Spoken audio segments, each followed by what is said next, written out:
인텔이나 AMD 칩 대비해서 AI 쪽에서 어떤 성능을 보여주는지에 따라서 네. 되게 중요해지는 거고요. 만약에 거기서 기대감을 준다 그러면 나 AI 때문에 PC 바꿀까? 네. 스마트폰 바꿀까? 네. 이게 된다 그러면 정말 하반기 시장이 행복해지죠.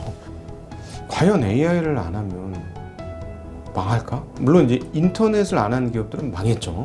그럼 AI를 안 하면 진짜 그럴까? 네, AI를 안 하면 망할 것 같습니다. 네, 네, 네.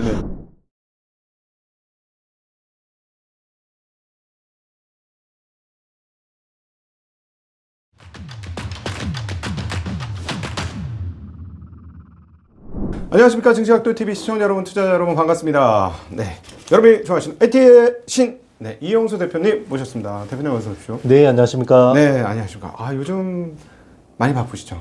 네, 책 쓰느라고. 책 쓰느라고? 네. 여기저기서 불러가지고 바쁜데. 네, 유튜브? 강연도 너무 많이 하고 있고요. 네, 네. 뭐 너무 감사하게 보내고 네. 있습니다. 눈코 뜰 새 없이 바쁘세요? 그냥 많이 바쁘세요? 눈, 코, 뜰 새 없이 바쁩니다. 네. 그러면 고점 아닌가? 반도체 고점? 그런 것 같습니다. 안 되는데. 안 되는데, 아직 고점형이 안 되는데. 그런데 이게 네. 약간 예전하고 인덱스가 좀 달라진 게 네.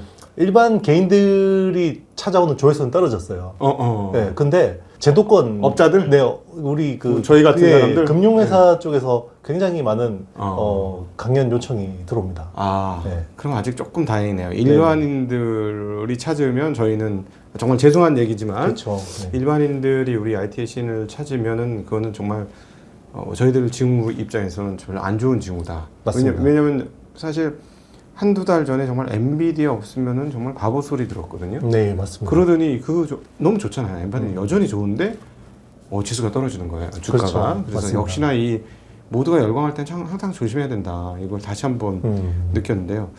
자, 최근에 3월달, 4월달 연속 수출입 반도체 동향들 보면 계속 상당한 우상향. 네, 맞습니다. 네. 그리고 하이닉스 실적 발표도 보니까 이게 끝은 아닌 것 같죠. 어떻게 보십니까? 2조 8천억에 2조 9천억 정도의 영업이익을 찍었는데요. 네. 완전 서프라이즈죠. 네. 네. 근데 주가는 빠지고 있죠. 네. 네. 여기서 이제 약간 의심을 가지는 어떤 구간이 일단 이번에도 보면 공급 빗 기준으로 보면 네. 디램이 10% 줄었어요. 네. 10% 줄었고 낸드는 플랫한데요. 가격을 올렸습니다. 그렇죠. 네, 디램은 한 20%를 올렸고요. 네네. 낸드 플래시는 30%를 올렸습니다. 네, SK 네, 하이닉스 기준으로 보면. 네. 그러니까 이게 가격을 올려서 계속해서 매출이 늘어나는 게 이게 지속 가능하냐라고 이제 보는 거고요. 이게 그리고 굉장히 낯설죠. 네네. 네. 그런데 이제 저는 또 한편으로 보면 이게 구조적일 수도 있겠다라는 생각을 합니다. 왜냐하면 기존에 뭐 Q가 늘어야지 이게 네. 시장이 호황이다라고 하는 네. 거는 네. 예전에 그냥 이제 사이클, 빅 사이클에서 이제 나오는 거고 네. 그때는 범용 반도체 사이클이었잖아요. 그렇죠. 예, 과거 2017, 18년. 맞습니다. 네. 뭐 그전에 모바일 사이클 때도 그랬었고 네.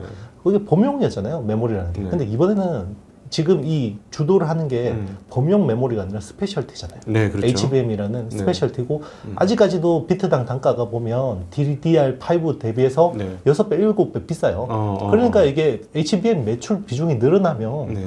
당연히 가격이 올라가는 효과도 있죠. 물론 네. 이제 범용에서 가격을 이렇게 비싸게 받아서 공급을 조절해서 가격을 이렇게 비싸게 해서 올려가는 부분도 있는데 또 한편으로는 구조적으로 HBM이나 LLW라는 이제 뭐 주문형 DRAM이랑 이런 것들이 계속해서 늘어날 수밖에 없어요. 네네네. 그리고 이제 온 디바이스 AI가 되면 또 그 디바이스에 맞는 또 주문형 메모리가 필요하거든요. 네. 네. 그러니까 이제는 뭐랄까 이제 기성품의 시대에서 네.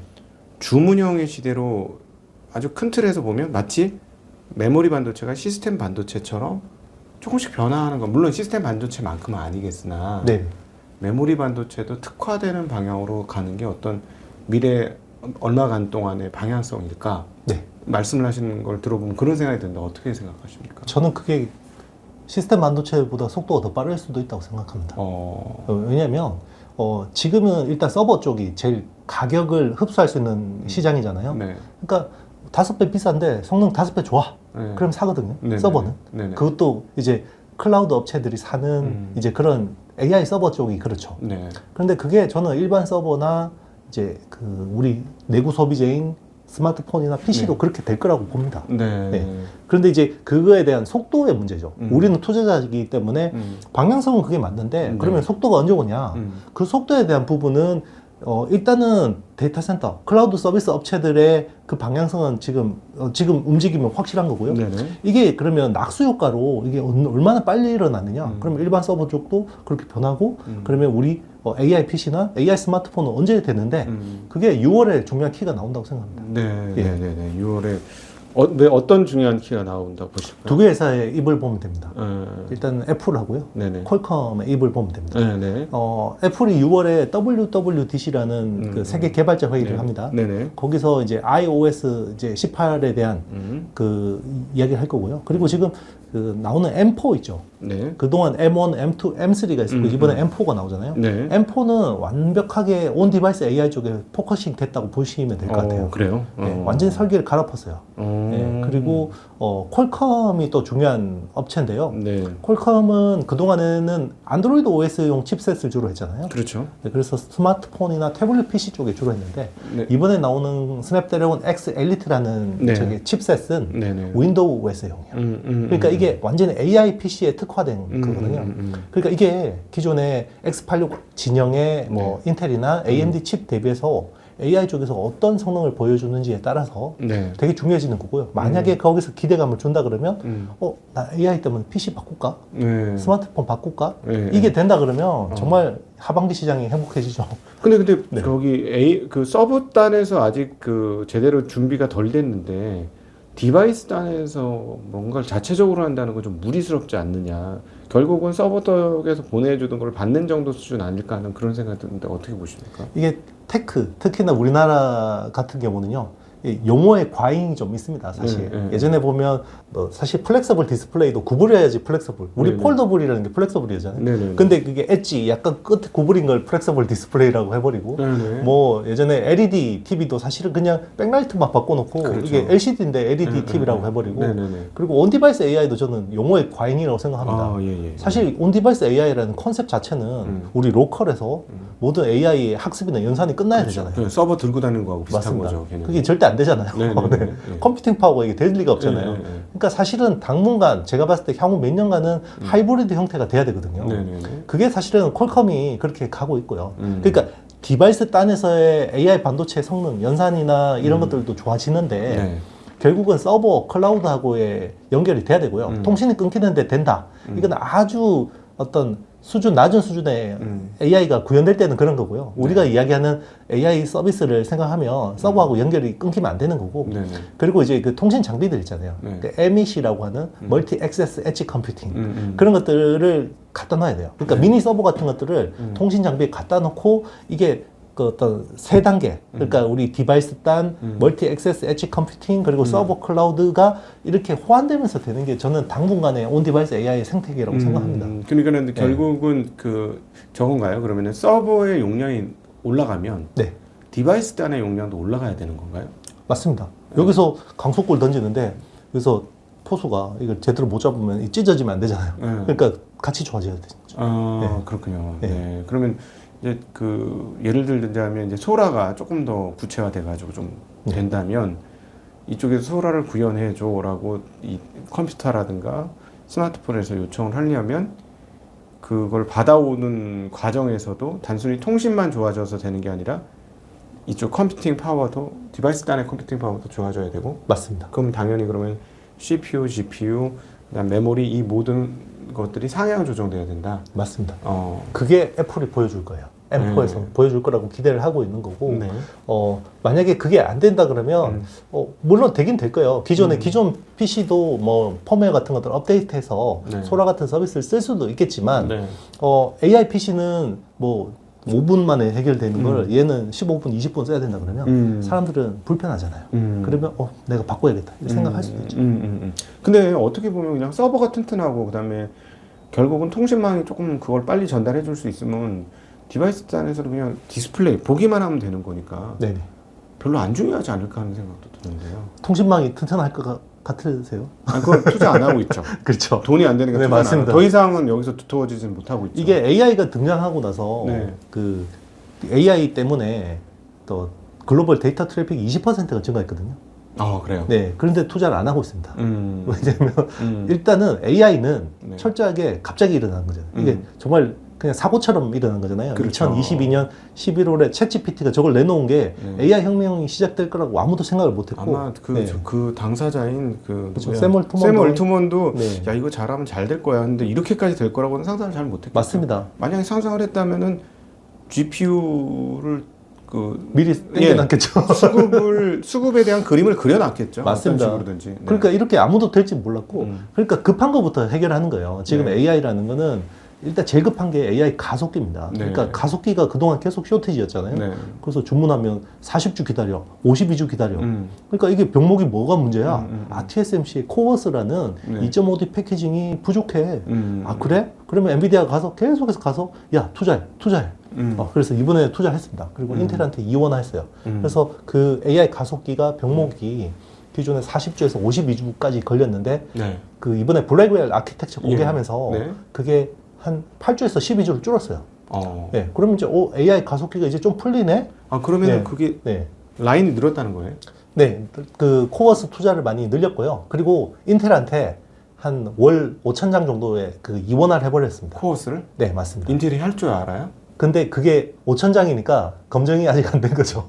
일단 시켜본 거. 네. 그러니까 뭐 네. 일종의 파일럿 라인으로 던진 맞습니다. 거구나. 일단 5,000장을 주니까 TSMC 입장에서도 그 동안에는 우리가 이 가격에 우리가 못해. 그러니까 그게 정확하게는 모르지만 파운드리 가격이 네. 칩당 한 900불 받는 걸로 알고 있어요. 대박이다 진짜.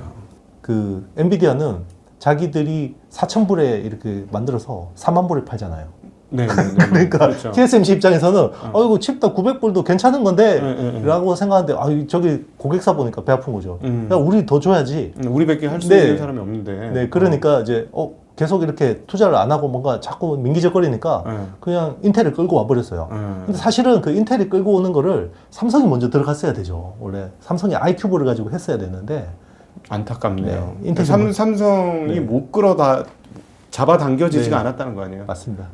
못하니까 그런 거지. 그렇죠. 당연히 둘 다 테스트 시키지 않았겠습니까? 어드밴스드 패키징. 그러니까 그 삼성의 iQub에게도 그 코버스 대체를 시켜봤을 거고요. 네. 그리고 인텔의 뭐 EMIB라는 데다가도 시켜봤겠죠. 근데 인텔이 좀 더 나았으니까 5,000장이라도 샘플을 주지 않았을까요? 그러니까 TSMC로 하여금 네. 설비 증설을 하도록 유도했다. 네, 인텔을 맞습니다. 이용해서 이 말씀이신 맞습니다. 거죠? 맞습니다. 네. 그리고 오삿 업체들도 끌어들였어요. 네. 그러니까 코버스를 TSMC 네가 다 하니까 그렇게 병목이 생겨? 그러면 너는 코어만 해. 워스 쪽을 글로벌 1위, 2위 오삿 업체한테 맡겼어요. 네네. 그래서 ASE나 엠코 같은 업체한테 워스 공정만 이제 맡긴 거죠. 네. 그러니까는 무슨 웨이퍼를 걔네가 끌고 와서 그 웨이퍼에다 칩에 올려준 거를 올린다라는 얘기인 거예요. 맞습니다. 코어가 뭐냐면 네. 실리콘 인터포저 위에다 이게 2.5D 패키징은 네. 대부분 우리 정치각도기 TV 분들은 이해하실 것 같은데 네. 일단 코어 워스가 있잖아요. 네. 코어는 GPU하고 인터포저를 하이브리드 본딩으로 붙이는 거예요. 네. 그리고 HBM하고 인터포저를 붙이는 거는 마이크로 펌프로 붙이고요. 네. 그리고 실리콘 인터포저 밑에 플립칩 BGA가 또 하나 깔립니다. 네. 그러니까 인터포즈하고 플립칩 BGA를 붙이고 HBM을 붙이는 건 워스예요. 네네네. 네. 웨이퍼 온 서브스트레이트고요. 네네. 그리고 코어는 칩 온 웨이퍼는 네. 네, 그 하이브리드 본딩으로 붙이는 공정이에요. 네네네. 네, 그러니까 GPU는 하이브리드 본전으로 붙이고 네네. 이거는 그냥 마이크로 펌프로 펌프로 붙여가지고 TC 본드로 붙이는 서브스트레이트에 붙인다는 말씀이신 맞습니다. 거죠? 그렇습니다. 층이 다르네 그러면. 맞습니다. 네. 그래서 코어 공정은 전공정 업체들이 해야 돼요. 네. 그래서 팹을 가지고 있는 업체들이 해야 되고 워스 공정은 일부 오삿 업체들 중에 실력 좋은 애들은 할 수도 있거든요. 예를 들어 뭐 네. ASE라든가 엠코라든가 이런 그 정도까지밖에 못합니다. 네네. 네. 예. 그래서 한미 반도체 그런 업체들한테 장비를 파는 거죠. 그래서 한미 네. 반도체 사장님이 그렇게 계속 주식을 사는 거기도 팔리는구나. 그러면은 네. 하이닉스와 마이크론한테만 팔리는 게 아니라 네네. 이제 오사트 업체들한테 자기 맞습니다. 장비들이 이제 팔린다는 거잖아요. 그렇죠. 그 사실 최근에는 오삿 업체들이 CMP 공정 있잖아요. 갈아 네, 내는 거? 화학기계적 연마. 예. 그게 원래 전공정 장비잖아요. 그렇죠. 그것 많이 삽니다 요즘에는. 그거를 이렇게 깔끔하게 닦아야 네, 그렇죠. 붙일 수 있는 거구나. 맞습니다. 그냥 붙이는 게 아니에요. 우리는 그냥 단순히 붙인다고 하지만 그 전에 표면 처리하고요. 그리고 이게 잘 붙어 있을 게 이 표면에다가 액티베이션이라고 해서 네. 싹 우리 그 필름 가져오면 이렇게 딱 하면 싹 붙잖아요. 이렇게. 아, 핸드폰에? 네. 네. 그런 것처럼 액티베이션 해줘야 돼요. 네, 그러니까 네. 잘 붙어야 되는 거죠. 네. 아니, 그 갑자기 궁금해지는데 그러면은 저는 그 HBM도 같이 저쪽에서 조립하고 있기 때문에 그것도 그 저기 저기 실리콘 위에다 붙이는 줄 알았는데 인터포 네. 그러니까 같은 인터포서인 줄 알았는데 그거 같은 아닌 거고. 인터포저 맞습니다. 근데 같은 인터포저인데 네.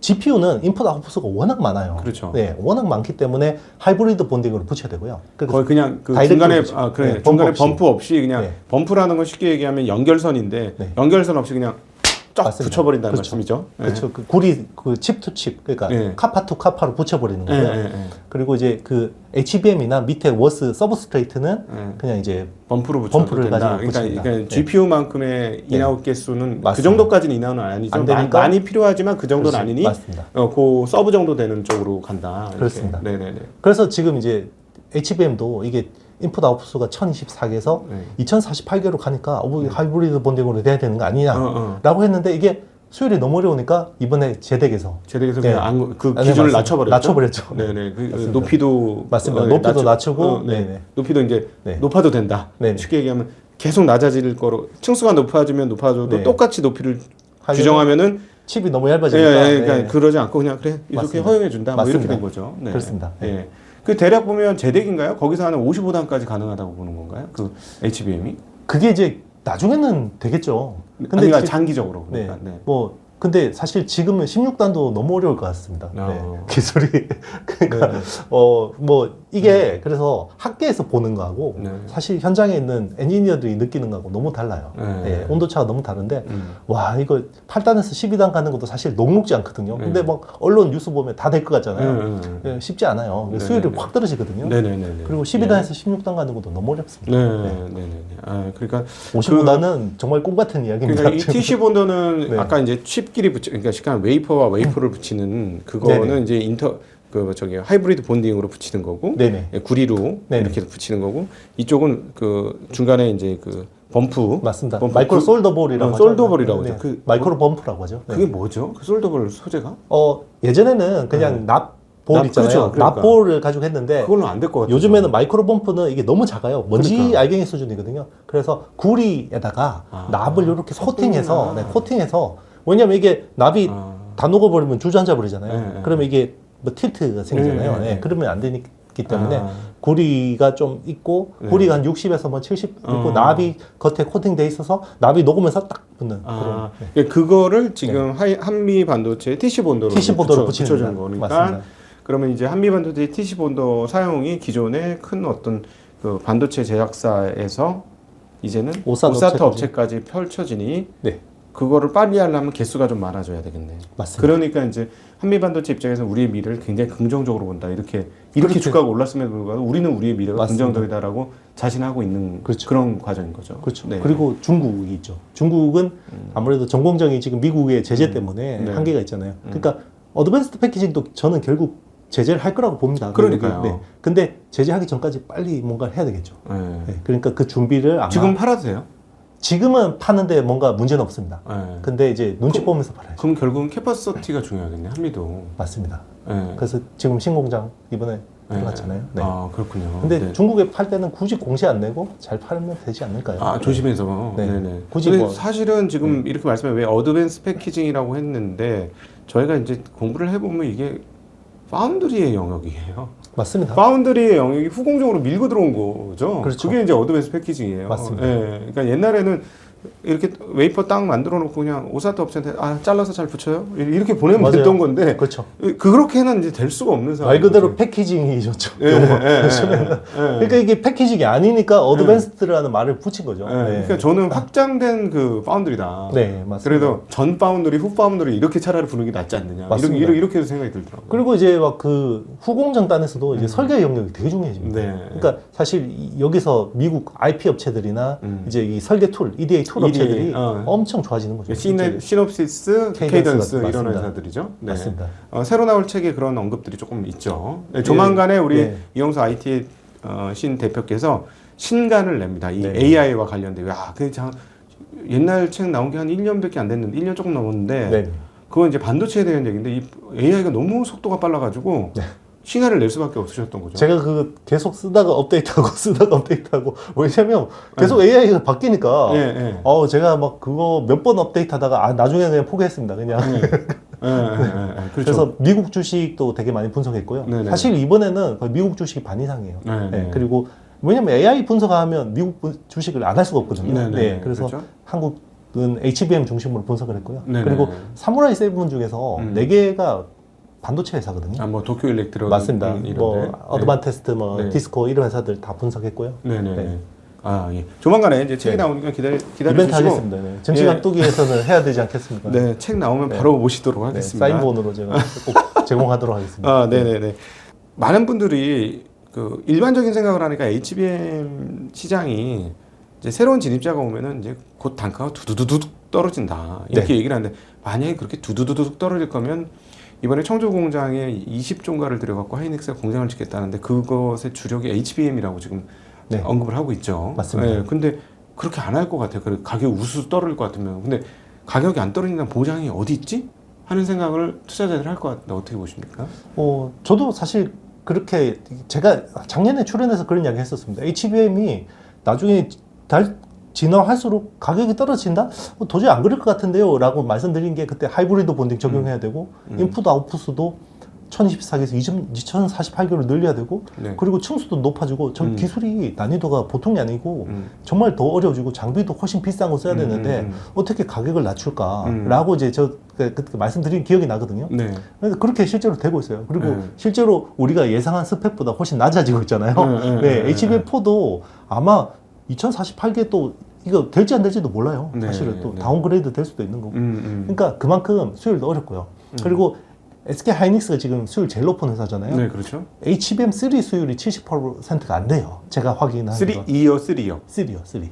옛날 거. 네. 옛날 거까지는 좀 미안한 그렇죠. 얘기지만 지금 주력 예. H100에 들어가는 거. 네네. 근데 H200이나 B200 같은 데는 HBM3E가 들어가잖아요. 네. 그 수율은 아직 몰라요. 네. 네. 그거 아마 수율 제가 봤을 때 50% 당분간은 안 나올 것 같은데요. 네. 그러면 이 결론이 네. 이렇게 되겠네요. 네. 그 옛날 이제 반도체가 걸어갔던 길, 네. 신제품 가격을 최고로 많이 받고 네. 한 텀 지난 건 떨어지고 두 텀 떨어진 건 뚝 떨어지고. 맞습니다. 예를 들자면 HBM3E의 수율이 나오는 순간 HBM3E의 가격은 굉장히 높게 받지만 2 가격은 똥값이 돼서 수량 기준으로 상당히 많이 가지고 간다고 해도 네. 마진이 생각보다 그렇게 많이 남지 않는. 그러니까 D램보다 조금 더 남는 수준.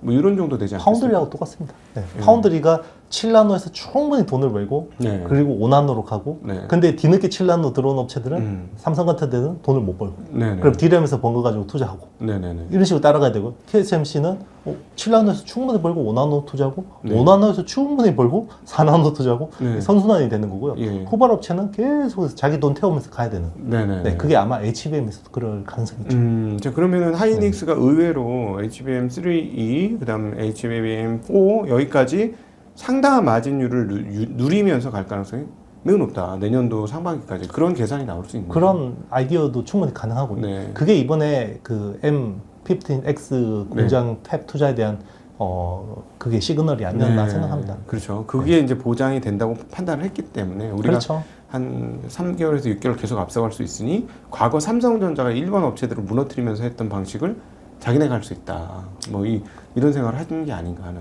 주문용 메모리에서는 그런 생각하는 것 같습니다. 네. 근데 주문형 과거 지난번에 말씀을 하셨을 때는 이제 주문형 규모가 HBM 규모가 D램 규모에서 대략 한 20% 정도까지도 커질 수 있다라는 톤으로 얘기했던 걸로 기억을 하는데요. 똑같습니까? 아니면 더 늘어날 수도 있다고 보십니까? 이게 금액 기준으로는 저는 50%까지 갈 수 있다고 금액 생각하고요. 기준 50%? 네, 금액 기준으로는 50% 되고요. 비트 기준으로는 30%까지 가능하다고 생각합니다. 네. 그럼 온 세상이 AI 반쪽 AI가 되는 건데? 그만큼 HBM이 비싼 거죠. 네. 네. 비싸고 그리고 수요처가 많아지는 거고요. 네. 지금 우리 HBM이라고 그러면 서버 칩에만 쓰잖아요. 그렇죠. 근데 이게 조만간에 레벨 3 자율주행차에도 들어가거든요. 아, 그래요? 네, 들어갑니다. 들어가야 되고요. 그리고 우리 디바이스에는 못 들어갈 것 같아요. 온 디바이스 AI는. 컴퓨터는 혹시 네. 모르죠? 네, 뭐 컴퓨터는 워크스테이션 같은데 일부 하이엔드에 들어갈 수 있을 것 같은데 네네. 또 하나 이제 있는 게 MEC라는 시장이죠. 멀티 액세스 엣지 컴퓨팅. 네네. 그러니까 통신 장비인데 이제는 미리 갖다 놔야 되죠. 지연을 줄이기 위해서는. 그게 왜냐면 로봇이나 자율주행차 같은 경우는 지연이 있으면 안 되잖아요. 네네네. 통신 속도 아무리 빨라도 네, 그게 뭐 스펙트럼을 아무리 넓힌다고 해도 네. 밴드위스가 한계가 있거든요. 네네. 그러면 갖다 놔야 돼요. 아. 그러면 그 MEC 쪽에는 대부분 HBM 써야 되지 않을까 생각합니다. 아, 네. 네. 그러면 이제, 그러면 이제 하이닉스 방향을 참 잘 잡았어요. 운도 좋았던 거고. 사실은, 게임 가속기 만들다가 이거 만들었을 텐데. 이 시장이 이렇게 커질 거라고 생각했으면 준비를 해놨겠지. 맞습니다. 네, 다 준비를, 다 몰랐던 거고. 그렇죠. 그런데 이제 이번에 이제 메타라든가 실적 발표 때 이제 테슬라조차도 그렇고, H100이 8만 5천 개 필요하다. 테슬라는 이런 식으로 얘기를 하면서 빅테크에 저기 메타 같은 경우는 최대 100억 달러가 더 투자될 것이다. 이렇게 얘기하는 거 봐서는 일단 당분간은 문제 없는 것 같아요. 네네, 맞습니다. 근데 제일 걱정나는 게 갑자기 어느 날 수요 절벽이 딱 오는 거 아닌가. GPU 서버 다 채워놓으면 당분간 별로 필요 없어요. 이렇게 되지 않을까 하는. 그래서 이제 내년도쯤에 우리가 그걸 맞닥뜨리게 되면 올해 어떤 주가 고점을 우리가 맞는데 그 다음에 격하게 떨어진 거 아닌가 하는 걱정은 좀 있는데 어떻게 보십니까? 이게 코인에서도 똑같은 이야기가 있었어요. 옛날에 그 채굴. 그렇죠. 암호화폐가 있는데 비트코인의 그 어떤 암호화폐 효율성이 너무 떨어지잖아요. 네. 거래 속도도 너무 느리고 쓸데없이 컴퓨팅 파워도 너무 많이 쓰고 누가 똑똑한 천재 같은 애가 나와서 이거 대체해버리면 끝인 거 아니냐라는 거거든요. 그러니까 지금 AI라는 기술이 굉장히 비효율적이긴 해요. 네네네. 왜냐하면 너무 많은 컴퓨팅 파워를 쓰고 네. 그게 너무 많은 전기나 이런 자원들을 소모하거든요. 네. 근데 중요한 거는 지금 트랜스포머라는 알고리즘 기반으로 모든 게 진행이 되고 있는데 네. 트랜스포머라는 알고리즘이 대체된다 그러면 수요 절벽이 올 수 있습니다. 그러니까 예를 들면 이론이 바뀐다는 얘기죠. 맞습니다. 매개 변수가 지금 1조, 2조 개짜리인데 갑자기 700억 개짜리가 이겨버리는 거죠. 알고리즘을 가지고. 네. 근데 그게 아직 아무도 못 봤잖아요. 그러니까 그거는 예측의 영역이 아닌 거죠. 네. 그것도 그러니까, 만약에 누군가 이렇게 예를 들어 중간값을 네네. 진짜 현명한 중간값을 이런 방향성에서는 예를 들어 스포츠 AI 쪽에서는 이런 툴을 가지고 하면 조금 더 쉽게 근사치에 간다 이래 버리면 갑자기 많은 경우의 수를 안 보고도 금방 갈 수 있는 맞습니다. 거니까 그런 게 툭 튀어나오면 그럴 수는 있는데 지금 당장에는 그렇죠.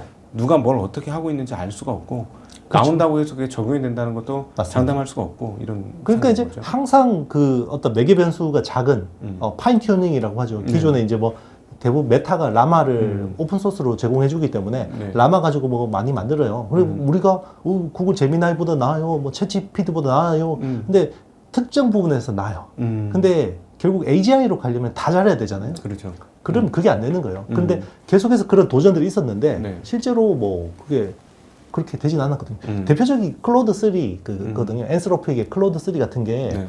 텍스트에서는 사실 그런 성능을 보여줬어요. 그러니까 GPT-4나 아니면 제미나이 프로 1.5보다 텍스트에서 나왔거든요. 아니 클로드 네이버 서비스 말씀하시죠? 아니 클로드라는 그 엔스로픽이라는 회사가 있는데 네네네. 아마존이 한 40억 달러 정도를 투자한 회사가 있어요. 네네네. 여기는 그냥 어떻게 보면 매개 변수가 구글이나 그 오픈 AI보다 크진 않아요. 네. 근데 얘가 클로드 1이라는 것도 있었고 2라는 것도 있었는데 1, 2까지는 그냥 그냥 벤처 회사가 하고 있는구나. 3부터 텍스트에서는 굉장히 얘가 성능이 좋은 거죠. 그래서 와 파인 튜닝으로 해도 매개 변수를 안 키우고 저게 되는구나라고 했는데 그 오픈 AI가 소라를 공개했죠. 네. 그래 텍스트 열심히 해. 우리는 이게 멀티 모달로 가버리면 그러니까 결국은 다시 또 컴퓨팅 파워 게임으로 해버리는 거죠. 네. 소라를 내놓고 네. 나서 샘 얼트먼이 이렇게 얘기했죠. 나는 딴 거 연산기를 어떻게 확보할 것이냐에 정신이 없다. 이런 톤의 얘기를 했었죠. 맞습니다. 네. 그러니까 세상에서 제일 똑똑한 사람들이 계속해서 돈 벌어서 엔비디아 GPU 산다 그러잖아요. 네. 이번에 메타가 주가 폭락한 것도 아니 갑자기 그 100억 달러치 더 산다잖아요. 네. 엔비디아 GPU를. 그러니까 아니 돈도 못 버는데 왜 이렇게 자꾸 그렇지. 엔비디아 칩을 사니? 그 사람이 멍청해서 그러겠어요. 네. 네. 이게 보니까 이 방법밖에 없는 거죠. 마크 주커버도 사실 엔지니어 기반의 굉장히 똑똑한 사람인데 네. 이거 말고는 답이 없는 거죠. 그러니까 컴퓨팅 파워를 일단은 키워놓고 네. 나중에는 빅데이터를 또 어떻게든 또 많이 확보를 하고 네. 그런 방식으로 가는 수밖에 없는 거죠. 네. 지금. 제가 최근에 이제 그 한국의 수출입 동향에서의 반도체 성장은 그 하이닉스의 실적에는 HBM이 기여를 했습니다만 삼성전자의 일종의 부활, 흑자 전환에는 HBM은 아닌 걸 네. 거라고 생각하거든요. 맞습니다. 그래서 이제 그 얘기를 한번 조금 해봤으면 좋겠는데, 그 사실은 4월달 진입되면서 무슨 얘기를 했냐? 3월달에 수출 입동을 보면 중국에서 이제 디바이스 단은 모바일이나 이런 쪽에서 수요가 좀 늘고 있어서 레거시가 올라온다.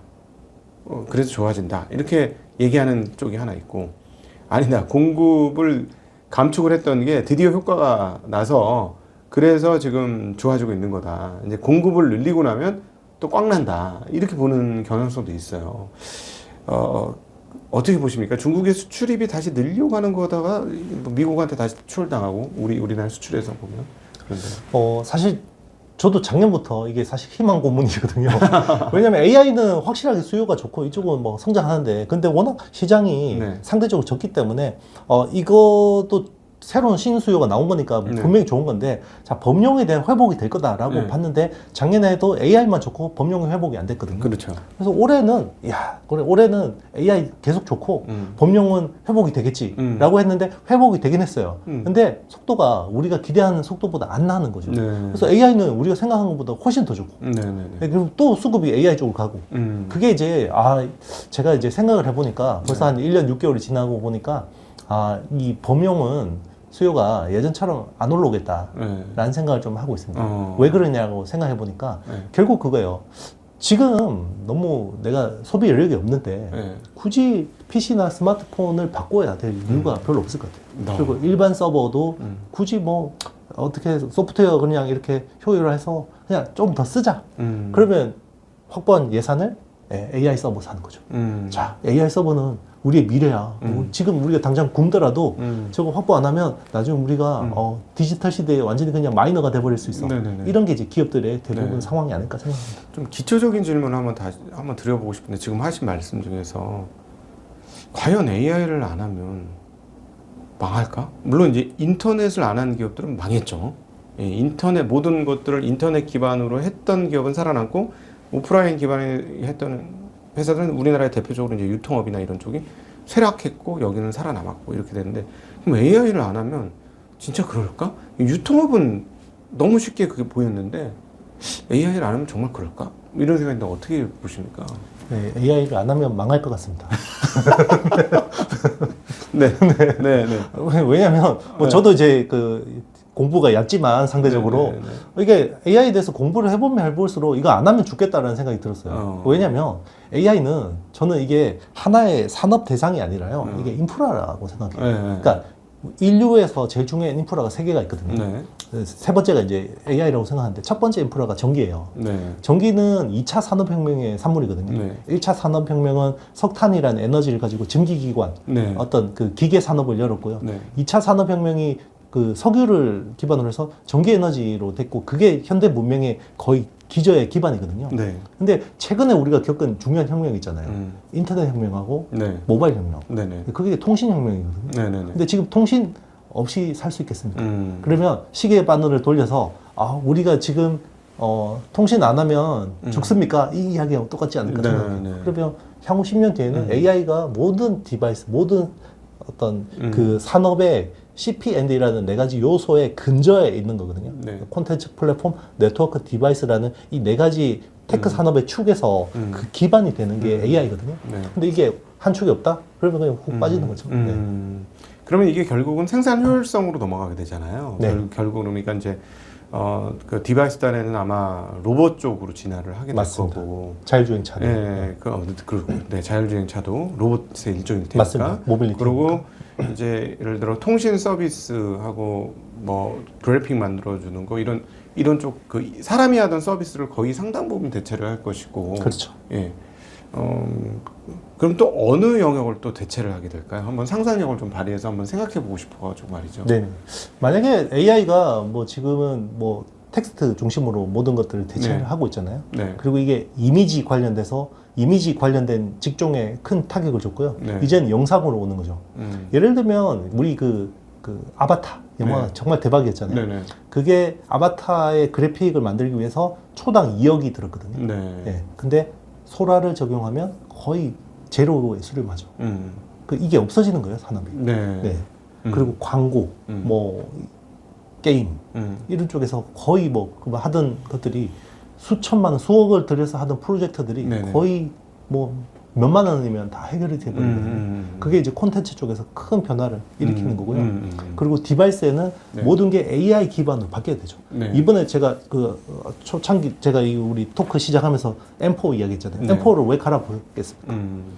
AI를 활용하기 효율적인 디바이스로 바꿔야 되는 거예요. 네. 칩셋을. 왜냐면 애플이 그동안에는 M1이 정말 너무 좋았죠. 괴물 반도체였잖아요. 아, 너무 좋아. 아직도 M1 네. 저 쓰고 있어요. 지금 맞습니다. 4년째 쓰고 있는데 그냥 불편 없이 쓰고 있습니다. 맞습니다. 네. 근데 애플이 정말 AI 쪽에 잘못했다라는 게 M1, M2, M3 갈수록요. 뉴럴 엔진이라고 하는 네네. AI 전용 프로세서 있잖아요. 쉽게 얘기하면 MPU. 네. 네. 그 면적이 줄었어요.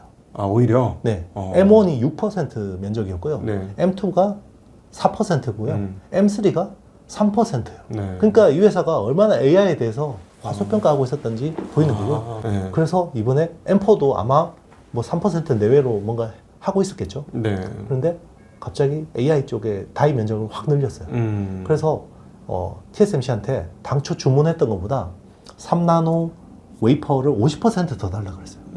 처음에 100을 주문해놓고 우리 150 써야겠어. 그래서 유탄 맞은 게 엔비디아입니다.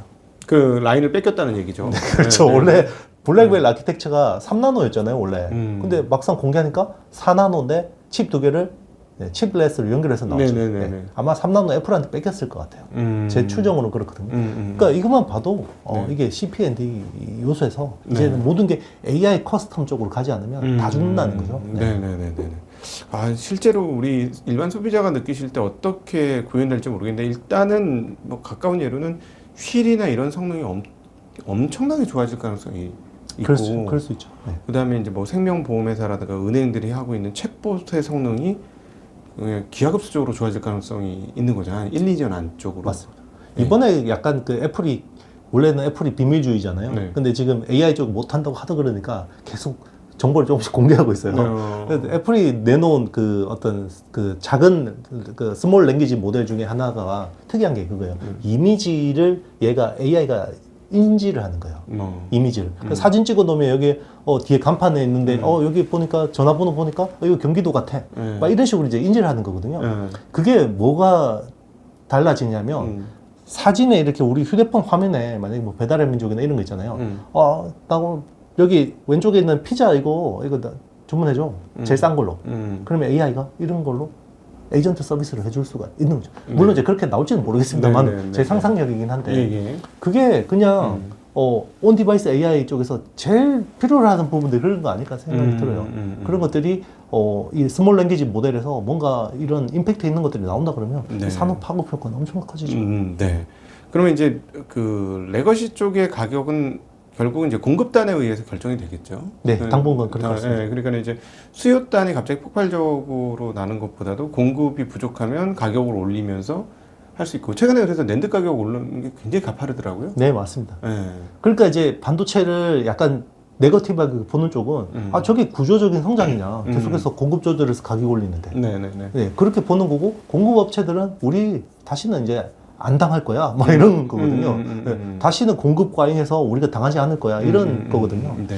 그러니까 그게 어느 쪽이 이길지는 모르긴 한데 네네. 예전처럼 뭔가 이게 수요가 탄탄하게 올라가는 상승 사이클이 아닌 건 맞죠. 네. 그거는 커머디티 쪽에서는. 네. 하이닉스 실적은 그 HBM의 앞으로 이제 그 청주 공장이 늘어나면 그건 이제 아직 근데 가동하기가 시간이 꽤 걸리잖아요. 시간 걸립니다. 이번에 이제 펩 투자가 이제 5조 6천억 들어가는 거고요. 이제 나중에 장비까지 다 투자하면 20조 정도. 근데 그러려면 최소한 앞으로 1년 이상의 시간이 네, 걸리는 맞습니다. 거잖아요. 1년 6개월 이상 걸리죠. 네. 그러면 일단 그때까지도 HBM 쪽은 약간 공급 부족 가능성이 계속 유지되고 있다. 네. 그래서 저는 올해 HBM 부족 굉장히 심각할 거라고 생각해요. 올해. 네, 올해. 지금 올해 캐파 투자를 거의 2.5배, 3배 투자하거든요. 네네. 그러니까 지금 저도 이제 체크를 해보니까 삼성전자하고 SK 하이닉스한테 네. 그 엔비디아 포함해서 AMD 포함해서 모든 고객사들이 요구하는 게 네. 내년 말까지 월 220K 정도를 원하고 있어요. 220K. 22만 장. 22만 장. 네. 웨이퍼 기준으로. 웨이퍼. 300mm 웨이퍼 22만 장. 20만 네. 엄청난 겁니다. 네. 지금 두 회사 합쳐도 한 8만 장, 9만 장 정도밖에 안 되거든요. 그러면 그게 계속해서 더 늘려야 되는 그 상황인데 그거를 내년 상반기까지 맞춰달라.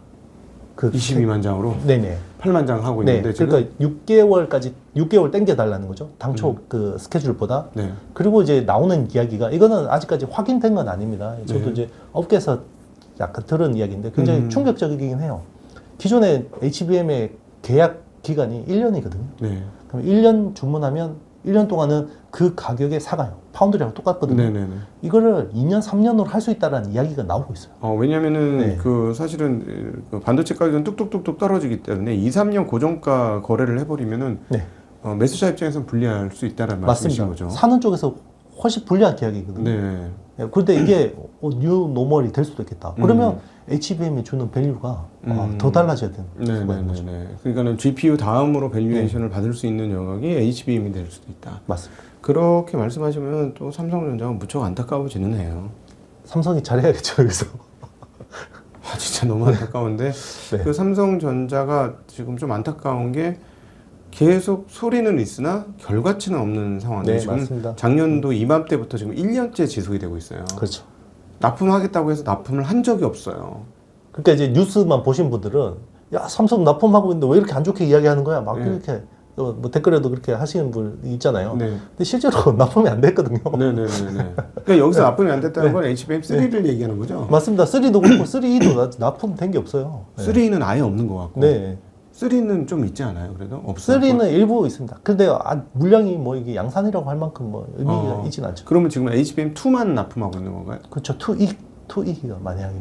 그것까지. 그렇죠. 네. 그거는 이제 약간 거의 HBM에서 레거시라고 봐야죠. 그렇죠. 네. 그러니까는 뭐 D램보다는 비싸나 HBM3보다는 가격이 상당히 떨어지는. 훨씬 떨어지는 네. 거죠. 그건 어디서 쓰는 건가요? HBM2는? 2E도 뭐 FPGA 같은 데도 그 프로그래머블 반도체 같은 데도 쓰고요. 네. 그리고 테슬라 도조 칩 있잖아요. 네. 그게 도조 칩이 D1이라는 자체 그 도조 시스템에 쓰는 칩이 있거든요. 네. 거기에 HBM2E가 들어갑니다. 어. 네. 그래서 A식 반도체들 있잖아요. 네. 그 지금 이제 추론용으로 많이 나오는 A식 반도체들은 아마 그 기존에는 HBM2E 같은 버전을 많이 쓸 거고요. 네. 근데 A식도 그 추론용 AI 반도체도 요즘에는 최첨단 그 HBM 쓰려고 합니다. 네. 그래서 국내 보면 뭐 3대장 있잖아요. 리벨리온, 네. 퓨리오사, 사피온 이런 회사들도 신제품들 보면 HBM3E를 많이 채택을 합니다. 그래요? 신제품들. 네, 지금 말씀하시는 네. 새 업체들은 일종의 NPU 네. NPU나 TPU 뭐 이런 네. 비슷한 이렇게 일종의 AI의 색다른 가속기를 만드는데 거기에도 HBM을 쓰고 있다. 3E를. 맞습니다. 뭐 이런 말씀해 주신 거고. 그러면 삼성전자가 지금 뭐 예를 들어 1년 차이가 나는데 6개월 차이로 바뀌었다. 이제 한 분기 차이로 바뀌었다. 뭐 이런 뉴스들이 나오는데 납품 소식이 나올 때까지 우리가 이걸 확정적으로 믿어줄 수가 없는 상황, 투자자 입장에서는 그런 거 아닌가 싶어요. 시장에서는 잘 안 믿죠. 그래서 예전에는 사실 삼성이 이런 식으로 언론에다가 막 오픈하고 했으면 많이 믿었겠죠. 네네. 근데 작년부터 이게 사실 이야기한 대로 된 게 없기 때문에 네네. 이제 많이 신뢰가 훼손이 됐다고 봐야 되고. 네. 근데 사실 그게 인텔이 재작년에 막 한다고 그랬다 안 된 거하고 똑같지 않습니까? 그렇죠. 네. 네네. 결국은 숫자로 보여줘야죠. 숫자로. 우리가 이거 이번에 3조 원 HBM 매출했습니다. 그럼 공개하면 이제 믿겠죠. 네, 아니면은 이제 퀄 테스트가 완전 통과됐다. 맞습니다. 근데 자꾸 퀄 테스트 통과하고 통과는- 납품하고 있다 뭐 이런 그렇죠. 얘기까지 들리는데. 그래서 얼마 했는데 그거 이야기해 주면 되죠. 네. 네, 우리가 1조 원 납품했습니다. 그럼 납품했구나. 라고 하는데 그런 건 안 하잖아요. 그러니까 결국 뭐냐면 매출과 이익에서 HBM으로 많이 벌었네 이런 느낌을 줘야 된다는 말씀이신 맞습니다. 거죠. 하이닉스는 이야기 하잖아요. 그러니까 하이닉스가 이번에 보여준 거예요. 하이닉스가 네, 이번에 보여준 것처럼 네. 지난 분기에도 사실 엿보여준 것처럼. 맞습니다. 네. 그냥 디테일하게 이야기 하잖아요. 우리가 뭐 그 금액 기준으로 15% 수준에 육박하고 있고 비트 기준으로 몇 프로다 딱 이야기 하잖아요. 네네. 네. 납품하니까 실제로. 음. 근데 자꾸 이제 삼성은 그런 건 없고 그냥 네. 계속 이제 언론에다가 약간 언플이라고 네. 표현되는 언플은 하는 것 같은데 실제로 이거 아마도 삼성 관련 분들도 꽤 많이 들으실 거예요. 그렇죠. 네. 저희 방송 삼성 관련 분들 꽤 많이 네네. 듣습니다. 네, 알고 있습니다. 저 현직 뭐 엔지니어들도 많이 들으시는 걸로 알고 있고요. 네. 그래서 뭐 솔직하게 얘기해 주세요. 네. 그러면. 제 솔직한 제가 뭐 확인한 내용이 네. 실제로 그렇습니다. 저는 계속해서 그 같은 비율로 말씀드렸거든요. 아직 네. 뭐 납품되는 게 확인된 게 없다라고 계속해서 제가 말씀드렸었고요. 실제로 뭐 아직까지도 그냥 뭐 이렇게 아직까지도 그냥 반신반의하는 거죠. 긴가민가 하는데 그래도 지금 수요 업체들 동향을 보면 너무 급하다. 빨리 뭐라도 빨리 좀 달라. 네, 너무 이거죠? 급한 건 맞아요. 예, 실제로 지금 엔비디아나 AMD나 지금 수요 업체들이 너무 급한 상황은 맞아요. 그러니까 지금 공급 계약 이야기 2년 이야기가 나오는 게 사실 사는 쪽에서 이거는 완전히 자기들이 그냥 불리한 거고 그러면 공급 업체들은 수요를 높이면 그게 다 이익으로 잡히잖아요. 그렇죠. 네. 네, 맞아요. 2년간의 네. 수율이 얼만큼 올라오느냐에 따라서 네. 물론 그 계약 세부 내역이 1년 차는 이렇고 2년 차는 어떻고 수요를 네가 까라. 까가지고 수요를 어느 그렇죠. 정도면 네. 여기까지는 우리가 보장해줄게. 대신 수요를 까야 돼. 뭐 이런 내용이 있을 수 있으나, 있죠. 그렇죠. 있으나 우리 잘 모르나 그 상황들은 그래도 장기까지 계약은 업계 관행은 아니었다. 메모리는 원래 범용 같은 경우는요. 그 모바일은 분기 단위 내고 해요. 그래서 3개월마다 하면서 계속 가격 깎고 네. 그리고 서버나 PC 같은 경우는 월 단위 계약입니다. 그러니까 여기서 2년 계약을 한다는 거는 그걸 확보하고 싶어 하는 거잖아요. 결국은. 그렇죠. 우리가 너무 급하니까 우리가 이렇게 불리한 계약을 할 테니까 공급만 안정적으로 해줘. 이겁니다. 그러니까 오죽하면 돈까지 태워주면서 물건 받기 전에 돈 주면서 네. 또 여기서 무식한 질문을 해볼게요. 네. 그러면은 코어스 라인이 과부족입니까? HBM이 과부족입니까? 지금 그동안에는 코어스가 절대적으로 부족했었고요. 네. 그게 2, 3월 들어서 코어스가 조금씩 완화가 되고 있고요. 네. 그게 많이 해갈이 됐고요. 네. 그리고 지금은 이제 HBM이 병목이 될 가능성이 굉장히 높아지고 있습니다. 예를 들어 코어스가 늘어난 만큼 HBM을 수요할 수 있으니 그렇죠. 사용할 수 있는 거죠. 맞습니다.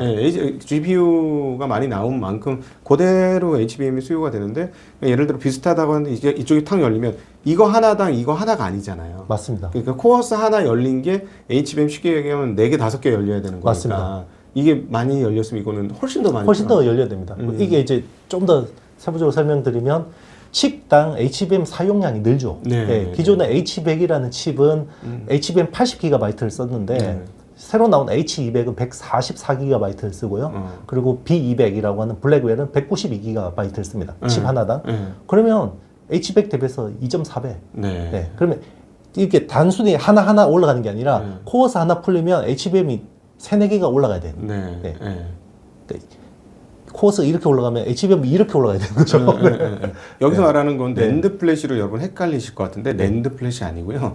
D램 반도체. D램입니다. D램을 말씀드리는 네. 겁니다. 우리 그 핸드폰에 8기가 쓰여지고 네. 많이 써봐야 12기가 쓰여지는 그거를 지금 맞습니다. 칩 하나당 지금 뭐 192기가 뭐 네네, 이렇게 써야 맞습니다. 된다는 얘기를 지금 하신 거고요. 네. 야, 그럼 오늘 진짜 나 계속해서 지금 레거시 얘기로 넘어가고 싶은데 네.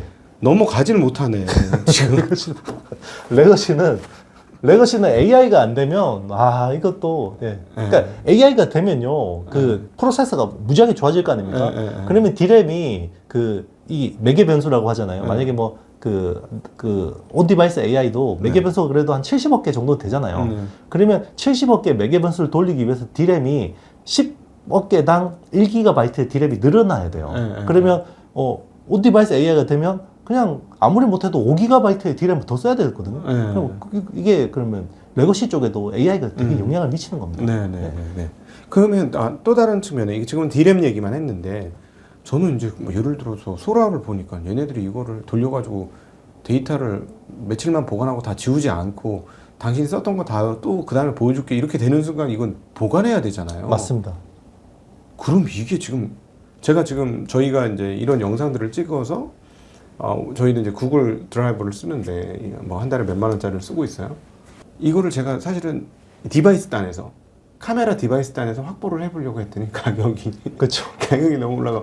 이걸 또 컴퓨터에 스토리지로 낸드 SSD로 하려고 하니까 가격이 장난이 아닌 거예요. 장난이 아니죠. 네. 바로 몇십만 원이야. 바로 몇십만 원. 맞습니다. 이거 보관 창고를 하나 만들려고 하는데 그러면 서버들은 이게 지금 우리 일개 하나에 조금만 작은 채널 하나가 이 정도면 그러면 진짜 셀 수 없이 많은 채널을 품고 있는 애들은 그럼 도대체 낸드가 얼마나 필요한 거냐? 그렇죠. 상상이 안 되더라고요, 저는. 맞습니다. 예. 그럼에도 불구하고 기존의 어떤 흐름 정도에서 벗어나지 않는 정도의 성장이다. 이게 이제 약간 아직까지는 이게 가시적이지 않은 거죠. 네. 그러니까 소라가 되면 당연히 그렇게 될 거예요. 네. 근데 이제 소라가 하반기에 나오잖아요. 네. 그래서 이게 시장에서 와 이거 써봤더니 대박이야. 이거 틱톡 올릴 때 뭐 이거 와 이거 너무 좋아. 그렇게 돼서 막 사용량이 늘면요. 네. 아마 낸드 플래시 쪽에서 뭐 엄청나게 반응을 하겠죠. 근데 아직까지는 저게 킬러 어플이 왜냐면 사람들은 막상 자기가 눈으로 보고 써봐야지 그렇지, 이게 써봐야지. 느끼지는 거지. 예. 우리 같은 이제 주식쟁이들은 이게 막 미리 상상력을 땡겨서 네네. 막 하는 건데 네. 저는 충분히 가능하다고 봅니다. 아, 충분히 네. 가능하다고 보고요. 그리고 이게 그 예전에도 우리 모바일 시대에서도 텍스트에서 이미지로 갈 때하고 동영상으로 넘어갈 때는 네. 트래픽이 확 이렇게 늘거든요. 그러니까요. 네, 스토리지도 확 늘고요. 네네네. 그게 결국은 낸드 플래시한테는 되게 중요한 거는 맞습니다. 네. 그래서 그러면은 이제 랜드는 일단은 공고를 많이 줄여놨으니까 이제 그냥 지금 최근 1, 2, 3월 달에 나타난 것처럼 가격이 우상향하는 게 조금 더 이어질 것이다 정도를 생각을 하면 되겠네요. 여기서 이제 변수가 누가 배신하면 안 되죠. 공급이 지금 30%, 40% 줄여서 지금 네. 가격이 매 분기 30% 오르는 거거든요. 네네. 근데 누가 이게 가동률, 그러니까 반도체 그 생산업체 입장에서는 가동률이 저게 얼마나 눈물이 나겠어요. 그러니까 놀고 있으니까. 그렇죠. 최근에 이제 그래서 뭐 삼성전자가 낸드 가동률 90%까지 늘렸다. 뭐 이런 네네. 뉴스 나왔잖아요. 제가 확인해 보니까 그건 아닌 것 같아요. 아직까지 60% 내외 수준입니다. 아직까지. 네네. 예, 약간 좀 기사가 좀 앞서간 것 같은데. 그러니까 이제 갑자기 누가 이게 시장 좋으니까 나 공급 이렇게 늘릴래. 네네네. 라고 해버리면 이게 네, 가격이. 혹시 그 마이크론 테크놀로지 상황에 대해서 조금 설명해 줄 수 있는지 좀 궁금한데 마이크론 테크놀로지가 사실은 작년 재작년 적자가 너무 나가지고 새로운 설비 증설을 못했을 것이다 라는 예상이 있어요. 그러면 오히려 레거시 쪽에서 설비 증설을 못했으니 못 따라올 거다. 그래서 차이가 더 벌어질 거다. 이런 얘기를 하는 사람들이 있는데 마이크론이 정말 설비 증설을 못 해가지고 못 쫓아올 거야? 아니면 아직도 수요가 못 따라왔으니 얘네가 공부를 안 해줘도 기존에 있는 업체들이 그 수무만 한두 개 더 열면 말짱 꽝이다. 얘네들이 이제 처지거나 이런 거 아직 아니다. 뭐 어떻게 보실까요? 일단 작년에는 캐펙스 투자를 새 업체다 거의 제대로 못했습니다. 그러니까 굉장히 많이 줄였고요. 원래 메모리 반도체 업체라는 게 100이라는 돈을 벌면 항상 40%는 투자를 했거든요. 네, 그래서 캐펙스가 항상 40% 투자를 했는데 작년에는 삼성이 거의 30%대 수준이고 SK 하이닉스하고 마이크론은 20%대 수준까지 낮아졌습니다. 그래서 당연히 투자를 못했을 거고요. 대부분 투자는 이제 테크 마이그레이션 쪽, 그러니까 기존에 있던 라인들을 좀 더 첨단으로 바꾸는 쪽으로 투자를 많이 한 거고요. 그래서 이제 사실 마이크론이 지금 HBM 쪽에 왜 그렇게 공격적으로 막 치고 들어오려고 하냐면 D램 쪽에서 선단 공정은 지금 마이크론 제일 앞서 있습니다. 사실은. D램 쪽에서. 왜? 그 D램이 지금은 1G 공정이고 1A, 1B, 1C로 가잖아요. 네네, 그렇죠. 마이크론 알파, 베타, 감마로 가는 건데요. 보면 지금 마이크론이 감마 공정까지는 제일 빨라요. 네. 지금은 이제 SK 하이닉스가 그 다음에 1B가 잘 하는 거고요. 삼성은 HBM3E를 만들 때 1A 공정을 써요. 14나노급. 근데 지금 SK 하이닉스도 14나노급이 메인인데 요걸 12나노급으로 빨리 전환하고 있는 상황이고요. 네, 3분기부터는 10나노 초반대 원시 공정을 양산을 이제 돌입하는 거고요.